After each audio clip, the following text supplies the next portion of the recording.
Bienvenidos a Perspectivas Ambientales, un espacio para conversar, para educar sobre temas innovadores, sobre diferentes visiones, qué es lo que está pasando en el mundo, qué se está desarrollando en términos ambientales y propuestas que contribuyan a mejorar la conciencia ambiental. Y el día de hoy tenemos a Edel. Ella es Edel Hildebrandt, vive en Guatemala y ella es bióloga, tiene una licenciatura en biología y su objetivo y su meta es promover cambios en el consumo de las ciudades para originar menos antropía ambiental, generando bienestar en las cadenas de valor de la agroecología y pues ha sido también premiada a nivel internacional por esta innovación. Y vamos a conversar con ella sobre la plataforma Orgánica Well. Primero, antes que nada, Edel, muchas gracias por conectarte, por estar acá. La audiencia va a estar muy entusiasmada sobre esta iniciativa porque creo que siempre estamos buscando cosas novedosas y además que hagan no solamente bien al ambiente, sino nos haga un efecto positivo en nuestra salud. Y dentro de los objetivos que tú mencionabas, comencemos por explicar qué es la entropía ambiental para aquellos que no conocen. Muchas gracias por la invitación. Mucho gusto a todos y todas los oyentes. Sí, pues es un tema bastante amplio, bastante interesante, que encierra muchas cosas y lo voy a tratar de explicar con nuestra vida diaria.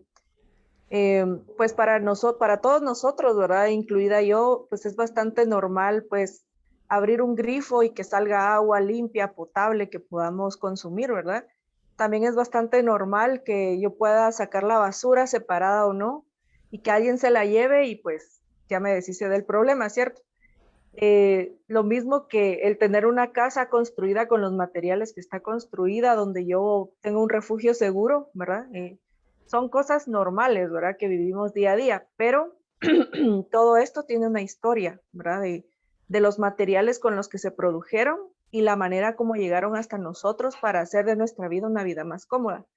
Esto generalmente es mucho más alto, digamos, pues en ciudades urbanas, ¿cierto? Porque tenemos muchas más comodidades, pero esas comodidades tienen su precio monetario, ¿verdad? Nosotros pagamos por ellas, pero también tiene su precio ambiental y social, ¿verdad? Entonces ahí es a donde vamos a la parte de la entropía y es cómo otros pagan o terminan, digamos, en una situación de desventaja para que nosotros podamos vivir bien, ¿verdad? Entonces, esto suele suceder y es parte de los problemas entre las ciudades urbanas y rurales, ¿verdad? Por ejemplo, en Guatemala pasa mucho que hay una desvalorización muy grande de la producción de vegetales. Se piensa, no se les valoriza, no se paga el dinero adecuado, ¿verdad? Por el consumo de vegetales. Entonces esto cada vez ha hecho que la misma comunidad rural empiece a producir de forma convencional, con más químicos, porque les es más rentable producir de esta manera por el precio que estamos pagando que producir de forma agroecológica, ¿verdad? Entonces nosotros nos estamos planteando el reto, ¿verdad? Nos hemos planteado el reto durante años de cambiar un poco esta posición. Eh, los alimentos no solo son de calidad por tener la misma forma y tamaño, ¿verdad? De hecho, no debería de ser un parámetro de calidad. Los parámetros de calidad debería de ser por la concentración de nutrientes, por cómo fueron producidos, también por cómo nosotros pagamos lo justo al productor, ¿verdad? No sé si en la audiencia hay gente que ha producido sus propios alimentos, pero es un trabajo de tiempo completo y hacerlo sin químicos y sin tantos insumos agrícolas que vienen de fuera es un trabajo triplemente mayor, ¿verdad? Entonces, nosotros la parte de disminución de la entropía la estamos viendo desde el punto de vista de cómo compensamos un poquito la forma como vivimos, ¿verdad? Lo cual no solo es bueno para, socialmente hablando, el impacto social que tiene, tampoco es solo bueno para el medio ambiente, sino que pensémoslo también perdón, desde nuestra salud, ¿verdad? Como también nosotros estamos filtrando miles y miles de químicos. Nosotros básicamente estamos sirviendo de filtro, ¿verdad? Exacto. De aditivos, de conservantes, de pesticidas, de cualquier químico durante, post cosecha, en el momento que se colocan en los anaqueles, etcétera, ¿verdad? Entonces, todo esto también nos está llevando a una degradación de nuestra salud, ¿verdad? Y se da mucho más en las áreas urbanas. Entonces, tal vez trato de explicar así con nuestro día a día cómo nosotros desde nuestro consumo, desde nuestra despensa, podemos tener un impacto completo, ¿verdad? En la forma en que se hacen las cosas. Así es. Y definitivamente lo has explicado súper bien, muy sencillo, clarito, y de lo que vemos es que quizá volver a las prácticas antiguas de comer sano y natural es lo que deberíamos hacer, lo cual ya por la producción que tiene que abastecer a millón de gente y a ciudades, eso ya no ha sido posible y se ha incrementado el uso de agroquímicos para la producción, pero todo esto termina contaminándonos y como tú dices, nuestro cuerpo humano termina siendo filtro, ¿no? De todos los químicos que están en los diversos productos. Ahora, en ese sentido, ¿cuál sería el valor agregado o qué es lo que están tratando ustedes de hacer en la cadena de valor de la agroecología? Gracias. Sí, me encantaría explicar como un contexto antes, que es que con mi esposo trabajamos mucho tiempo en comunidades que viven dentro de áreas protegidas. Y estas comunidades tienen una característica muy especial. En varios países sé yo, pero no sé también en el país de ustedes, pero acá las regulaciones no les permiten hacer demasiadas cosas, ¿verdad? Para la parte de ingresos. Entonces, trabajamos mucho tiempo el tema agroecológico, ¿verdad? Como una solución. Pero antes se pensaba, en el tiempo que lo trabajamos, se pensaba más que todo en que resultaran en un esquema asociativo y luego pues exportar. O sea, lo que se hacía sin químicos más era para exportar. Entonces, para muchas comunidades esto no fue posible porque no lograban los volúmenes o no lograban, ¿verdad? Eh, pues pasar los parámetros de calidad, la calidad que hablábamos de tamaños que sean homogéneos y todo eso. Recordemos que la naturaleza se comporta así como nos vemos nosotros los seres humanos, ¿verdad? Hay personas más altas, más chiquitas, más morenas, más blancas. O sea, tenemos una diversidad de características fisiológicas que son naturales. Lo mismo sucede con los vegetales, ¿no? Pero para exportación sí solicitan muchas cosas, ¿verdad? Que no se pueden cumplir tan fácilmente. Entonces, ¿qué hacíamos con estas comunidades que ya estaban produciendo de esta manera y que al producir de esta manera custodiaban nuestros suelos, nuestra agua, nuestra atmósfera? Si no tenían un mercado, ¿verdad? Y el mercado, pues lamentablemente el guatemalteco en ese momento no estaba concientizado, ¿verdad? Entonces, ¿qué pasó? Que con el tiempo, muchas de estas comunidades siguieron produciendo así, más que todo para autoconsumo.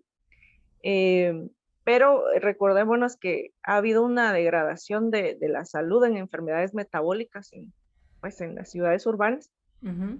Entonces todo esto se fue agravando de ambos lados y hubo un momento en el que fue lógico pensar que había que unir a esta oferta de pequeños productores, ¿verdad?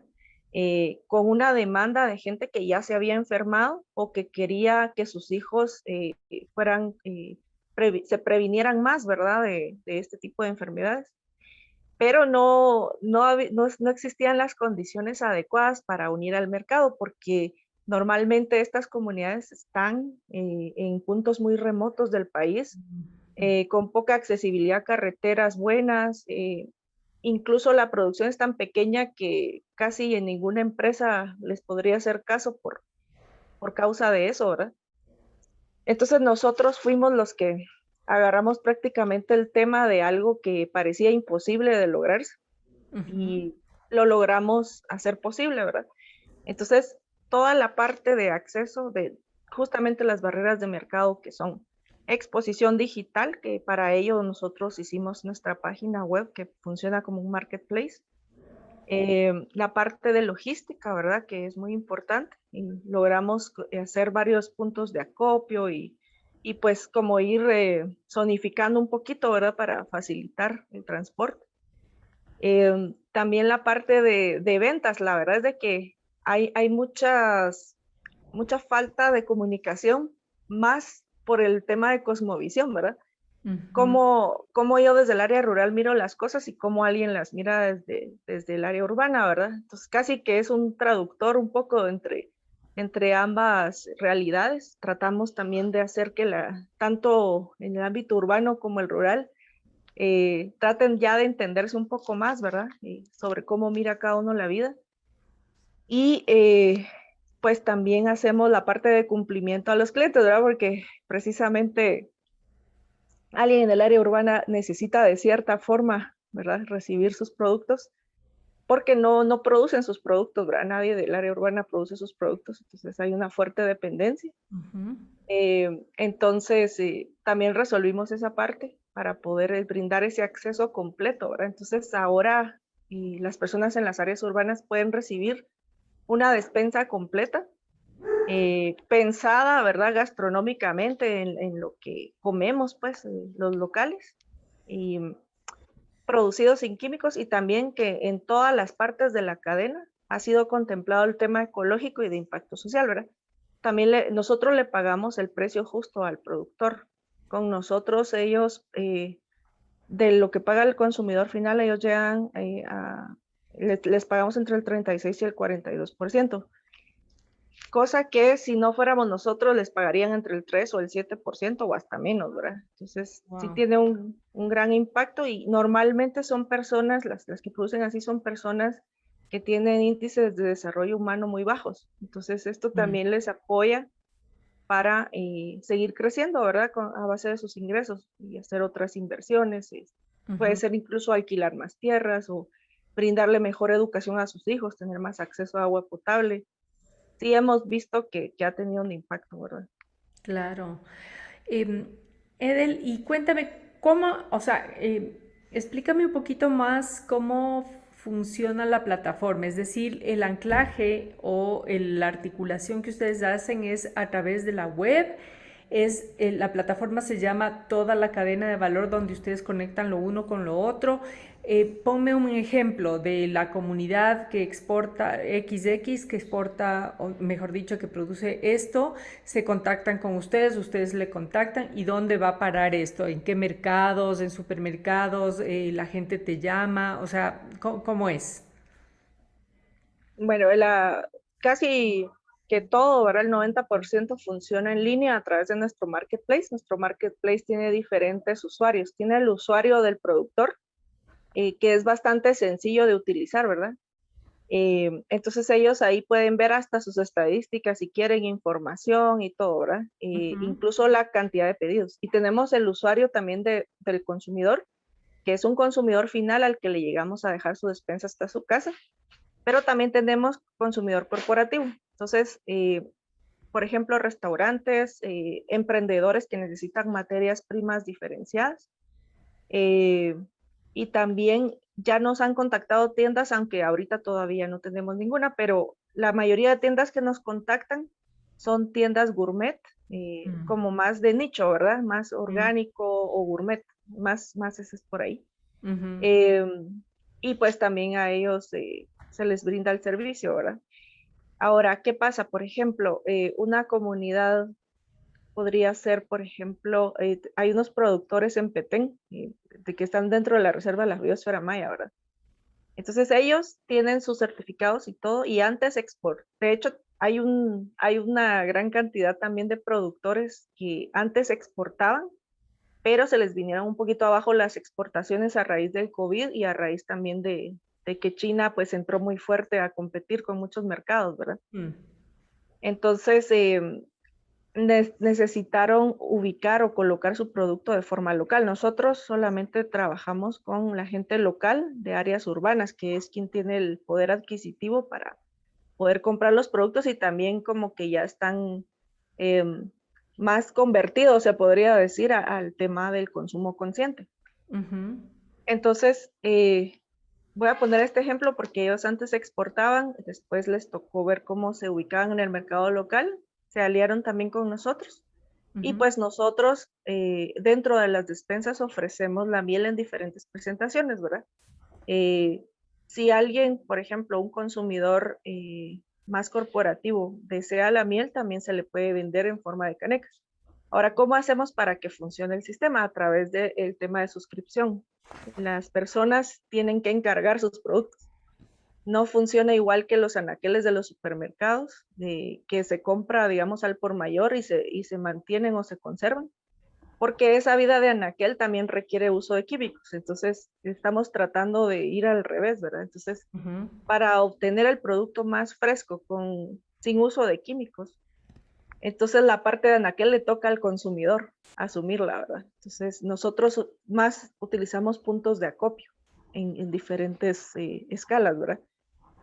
Luego ya llegamos pues al consumidor y el consumidor incluso un tomate les puede llegar a durar hasta 20 días porque acaba de ser cosechado. Entonces, en su refri es donde está la parte de la conservación, ¿verdad?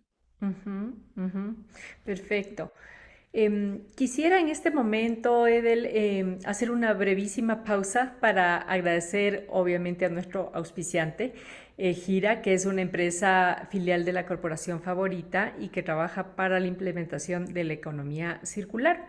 Veamos un breve video. Hay un lugar que puede transformarlo todo. Aquí, un Tetra Pak puede ser un pupitre. Un papel puede ser un regalo. Un abogado puede ser el salvador de los mares. Una madre puede ser defensora de la naturaleza. Un niño puede cambiar el futuro. Y el mundo puede transformarse en esperanza. Hay un lugar donde todo se transforma. Trae tus empaques reciclables a los puntos Gira, ubicados en locales de Corporación Favorita. Edel, volvemos contigo y me queda rondando cuánto tiempo tienen ya esta plataforma y cuáles son los siguientes pasos para consolidarse, para ampliarse. ¿Es solamente algo que funciona en Guatemala? ¿Están pensando a futuro pues funcionar en otros países? No sé, cuéntame. Gracias. Sí, pues, perdón, la primera pregunta era, iba a empezar a contestar la última, pero la primera, recuérdame. No, que cuál es, que cuánto tiempo van y cuáles serían Así, los pues, siguientes pasos para consolidarse, todavía que falta y si funciona en Guatemala. gracias. Sí, nosotros empezamos a funcionar ya formalmente en diciembre de 2019. Veníamos trabajando ya todo el tema de hacer la red de productores 2 años antes Ujú. y, y pues en diciembre de 2019 pues ya surgimos como empresa y marca en Guatemala. Luego pues con el COVID, lejos de habernos afectado, pues fue lo que nos impulsó, ¿verdad? Por el tema de ventas en línea y de llegar a domicilio. Em, Y poco a poco ahí fue donde fuimos mejorando la plataforma, es decir, ya no solo tener, por ejemplo, la categoría de alimentos, sino que también la de medicina natural, que es un tema que se ha perdido mucho, ¿verdad? Así es. Cosmética natural y hogar ecológico. Entonces, para circular un poco ese estilo de vida en el que generamos el menor impacto posible, la menor entropía. Ujú. Entonces, bueno, este esquema más lo que te comentaba, que no se mira, pero que sucede detrás para favorecer que sí haya un mercado, ¿verdad?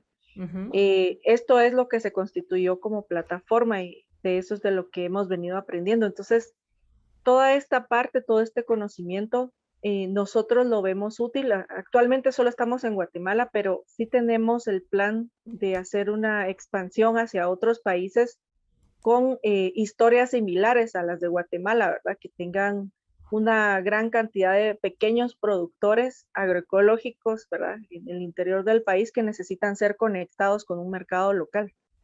Eh, Creemos que la plataforma es exportable para fomentar el comercio interno de países latinoamericanos. Esta experiencia nos ha servido mucho de base y creemos pues, que sí podemos crecer hacia otros países, no tanto en la exportación de los alimentos, sino para unir al país, ¿verdad? Por dentro, ¿verdad? El área Ujú, rural con el área urbana. Eh, totalmente. Podría ser que en un futuro que haya un tema de exportación hacia mercados nostálgicos. Eh, Ujú. pero conforme la madurez, ¿verdad? De la plataforma podría darse.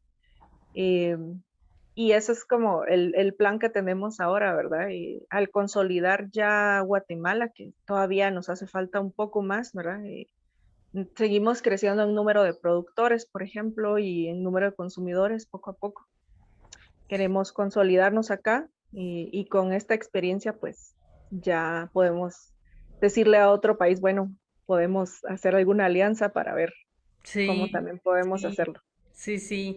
No, y además ustedes lo que pueden exportar es el know-how, porque fíjate que en Guatemala, como en otros países, la parte de conexión entre la producción rural, que no saben por dónde ir a comercializar y cómo contactarse justamente a consumidores en las ciudades y menos aún internacionalmente, es un nicho que no ha sido explotado y que es muy necesario porque ese valor agregado se queda pues ahí o meramente de producción y de consumo interno que no avanzan sino solamente para la familia. Entonces el pensar un poquito más allá me parece súper importante y vemos una realidad que pasa en todo lado. Entonces, el know-how que ustedes pueden producir en todo este trabajo que están haciendo es invaluable, es maravilloso y creo que uno de estos...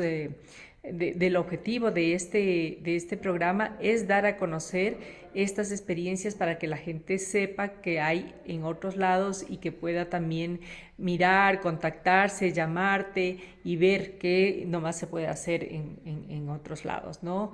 Y para concluir, también quisiera conversar contigo solo sobre lo de Slow Food, porque tú en toda tu trayectoria lindísima de currículum has trabajado como consultora para Naciones Unidas, has trabajado para diferentes instituciones internacionales y de tales, justamente en todo lo que es producción orgánica, y tiene mucho que ver también con lo de slow food. Que en su momento, no sé, siento que se puso de moda, pero que como que ha decaído o no sé si es que ya no está como súper vigente. ¿Qué pasa con eso? ¿Cómo estamos? Pues el tema slow food, bueno, a nivel mundial no sé cómo esté la moda o la tendencia, pero en Guatemala es la primera vez que estamos tratando el tema. Yo a ellos los conocí por un proyecto que trabajé en el 2010, que tenía que ver con áreas de pesca y ellos iban a entrar con el tema slow fish. Ajá. Cuando ¿Por yo qué? los conocí, Perdóname, es porque mucha gente no sabe lo que estamos hablando, que es eso del slow food, que al contrario del fast food, ¿no? Implica un montón de cosas. Entonces, explícanos por ahí. sí, sí, cabal, a eso voy. Cuando yo lo conocí y leí Slow Fish, justamente tuve la misma duda porque era así como un cartelito que tenía un plato repleto de peces y a la par tenía un plato medianamente repleto de peces y después había un plato con un pez nada más, ¿verdad? Ajá. Y leí Slow Fish, ¿qué es eso, verdad? Y bueno, fui averiguando y pues me encantó el movimiento, el cual ahorita pues les explico por qué me encantó. Ujú. Slow food se basa en tres pilares, que son alimentos buenos, limpios y justos, ¿verdad? Eh, y este movimiento surgió porque en plena plaza de España, de Italia, iban a poner un McDonald's y varias, la verdad que varias restaurantes de comida rápida por el turismo. Entonces, los italianos, ¿verdad? Que eran dueños de negocios más locales, se pusieron las pilas ahí, alegaron de todo, ¿verdad? Y la cuestión es que el gobierno les empezó a pedir como justificaciones, ¿verdad? De por qué tanta importancia a pequeños negocios locales cuando empresas más grandes pues generan empleo. Entonces, ahí fue donde ellos empezaron a como a escribir todas estas filosofías detrás de favorecer a la economía local, ¿verdad? ¿Y qué quiere decir esto? Bueno, para empezar, todo lo que producían los italianos en ese momento y actualmente, pues la verdad que sí han logrado defender bastante, ¿verdad? Tiene que ver con su gastronomía. De hecho, su gastronomía, por eso es que es un patrimonio intangible, ¿verdad? Pero que es mundial, ¿verdad? Nosotros los conocemos porque ellos tienen cierta gastronomía propia de ellos, ¿verdad? Entonces, sobre esa gastronomía también está construida toda la base de agricultores que producen esa comida, ¿verdad? Entonces, la gente come eso y si los productores producen eso, pues es una economía que funciona, ¿verdad? Que es sostenible en el tiempo. Además de ser ecológica y como también distribuir más equitativamente las riquezas en lo interno, ¿verdad? Y esto tiene pues muchos efectos dominós, ¿verdad? Está el efecto en salud, está lo de mantener, ¿verdad? El patrimonio como es la gastronomía. Está también el tema de la economía, ¿verdad? Y también son, entre más todas las personas que producen logran tener un mercado, son menos los índices de pobreza que el mismo gobierno tiene que sostener, o sea que los mismos gobiernos deben de estar interesados en esto, ¿verdad? Em, También hay una menor degradación ambiental, o sea, hay como un efecto dominó en mantener las economías internas de esta manera. Y cuando vienen restaurantes así como los que estábamos mencionando, pues yo no los pienso criticar tampoco así, porque es cierto que producen empleos, pero sí hay una pérdida gastronómica, cultural, o sea, estamos comiendo algo que no es lo propio y también algo muy procesado, ¿verdad? Así Entonces, es. si eso se vuelve nuestra comida de diario, pues tiene muchos efectos, ¿verdad? Entonces, el tema slow food es bien, bien bonito. Yo lo he trabajado bastante precisamente porque creo en ello y lo vivo así. El hecho de que consumamos de nuestros productores locales, ¿verdad? Y que valoricemos lo que hay detrás. O sea, el entender que tu tarjeta de crédito, débito, cheque efectivo tiene un poder detrás, casi podríamos decir político, ¿verdad? Ajá. Porque si tú prefieres productos locales, de verdad estás pagando porque toda esa cadena de eventos que acabo de mencionar se ve, ¿verdad? Con que tú prefieras eso y más personas prefieran eso, se sigue sosteniendo el sistema, ¿verdad? El Ujú. sistema que favorece lo local, la ecología, la salud, el bienestar en toda la cadena de valor, ¿verdad? Entonces no compran solo un alimento, estás comprando el bienestar de toda la cadena, ¿verdad? Así es. Eso es lo Totalmente. interesante. Súper interesante. Y es un tema de conciencia ambiental y de un estilo de vida, ¿no? Que implica, como tú dices, todas las partes de la cadena, ¿no? Entonces, en todo lo que hagamos, qué consumimos, cómo consumimos, en qué tipo de envases consumimos, implica desde el procesamiento de la carne o tipo de químicos que ya no deberían ser usados, pero que afectan precisamente a los productos que vamos a consumir. Y eso si es que vas a un supermercado donde todo está con envoltura de plástico versus a un productor que elimina todo esto y más bien, como tú dices, a la repisa, depende ya del consumidor, etcétera, vamos disminuyendo el impacto ambiental en todo sentido. Buenísimo, Edel, te agradezco muchísimo. Con esto cerramos este espacio, agradeciéndote por tu presencia y a todos ustedes por su sintonía, como siempre. Les invito a compartir con otras personas nuestra página web, darle un like, seguir a nuestros canales digitales en Twitter, en Instagram, en YouTube, para que juntos podamos llegar a más gente y generar más conciencia ambiental. Un abrazo a ti y pues a todos los colegas en Guatemala. Muchas gracias y gracias por la entrevista. Saludos a todos y todas. Gracias.